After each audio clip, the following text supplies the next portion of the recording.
پہچان نہ رہی تھی۔ یہ کیفیت دن بدن بڑھتی جا رہی تھی۔ اس کے میاں اور گھر والے بہت پریشان تھے۔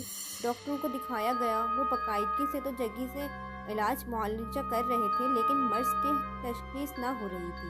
نصرت دن بدن کمزور اور ہڈیوں کا ڈھانچہ بنتی جا رہی تھی۔ بتایا جا رہا تھا کہ شاہ جنات کے اثرات میں ہے، ان کا عذیبی سایہ ہے۔ عاملوں سے رجوع کیا گیا، وہ اپنے اپنے مختلف طریقوں سے عملیات کے ذریعے عمل کر رہے تھے۔ پھل، تعویذ، کنڈے سب استعمال کیے جا رہے تھے، لیکن سب بے فائدہ۔ گھر کا ماحول نہایت دگرگوں حالت میں تھا۔ چھوٹی بڑے سب اہل خانہ اضطراب کی حالت میں تھے۔ کسی نے ان کا بتایا کہ شہر میں ایک عملیات کرنے والے شاہ صاحب ہیں، نہایت نیک سیرت، اعلیٰ تعلیم یافتہ، وہ خود بہت بڑی جاگیردار ہیں اور وہ فی سبیل اللہ دم درود کرتے ہیں۔